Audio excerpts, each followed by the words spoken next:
बिस्मिल्लाहिर्रहमानिर्रहीम। आज हम जिस टॉपिक को डिस्कस करते हैं तो वो है द रिलेशनशिप बिटवीन द के पी एंड के सी, और वो बराबर है कि के P is equal to K C R T divide by V और होल डेल्टा एन के बराबर है।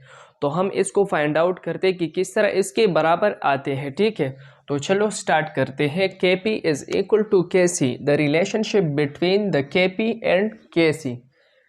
सबसे पहले हम लिखते हैं केमिकल इक्वेशन, लिखते हैं मिसाल के तौर पर रिएक्टेंट्स और प्रोडक्ट के लिए हम लिखते हैं कि ए और forward reaction is equal to, sorry यहाँ पर ए प्लस बी लिखते हैं। फॉरवर्ड रिएक्शन में जाते हैं तो हमें प्रोडक्ट देते हैं कि सी प्लस डी, और जब ये वापस आते हैं तो हमें देते हैं ए प्लस बी। सबसे पहले तो ये बात नोट कर ली कि ए प्लस बी है रिएक्टेंट और सी प्लस डी क्या है, प्रोडक्ट। तो जब हम ये इक्विलिब्रियम कांस्टेंट के इक्वेशन के लिहाज से हम लिखते हैं तो हम इस तरह लिखते हैं कि product divided by reactant, product divided by K C is equal to C plus D और ए प्लस बी, इस तरह हम लिखते हैं।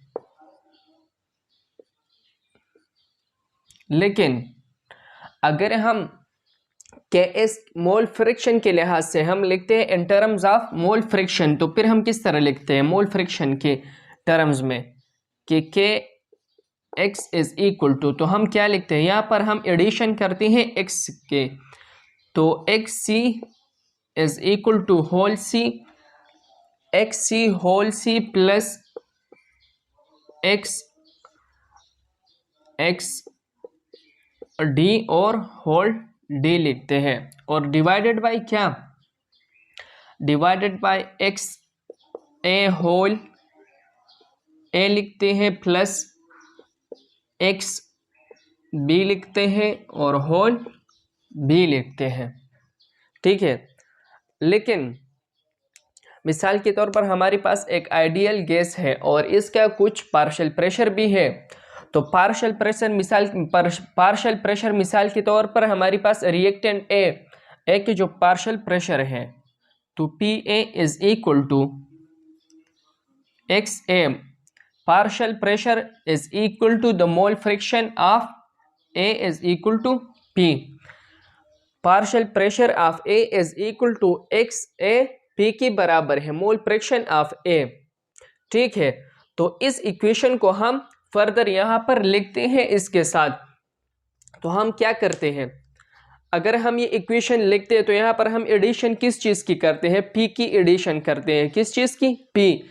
मोल फ्रिक्शन की इक्वेशन में हम क्या करते हैं, पी की एडिशन करते हैं, तो K P is equal to X C P और होल सी लिखते हैं। इस तरह एक्स डी और पी लिखते हैं इसके साथ और होल डी, प्रोडक्ट में भी इस तरह लिखते हैं और रिएक्टेंट में भी इस तरह हम लिख सकते हैं। ठीक है, तो अब फर्दर हम क्या करते हैं, यहाँ पर जो डी आपको नजर आता है और यहाँ पर बी, तो ये एक तरफ कर ले रिएक्टेंट और प्रोडक्ट एक तरफ हम लिखते हैं, और पी सारे के सारे जो पी ये पी और ये पी जो आपको नजर आते तो हम एक तरफ लिखते हैं। तो क्या आता है, एक्स सी होल सी और एक्स डी होल डी लिखते हैं, और पी सी पी डी एक तरफ। इस तरह रिएक्टेंट में भी एक्स ए एक्स बी एक तरफ लिखते हैं और पी ए और पी बी दूसरी तरफ लिखते हैं। ठीक है, तो अब फर्दर देख लें, X C X D whole D, X A small A X B whole B या स्मॉल बी भी आप लोग कह सकते हैं। ठीक है,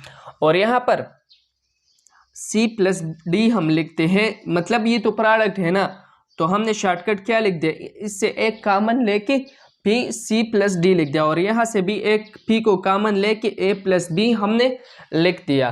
ठीक है, तो अब फर्दर ये वाला स्टेप जो है हम फर्दर यहाँ पर डिराइव करते हैं।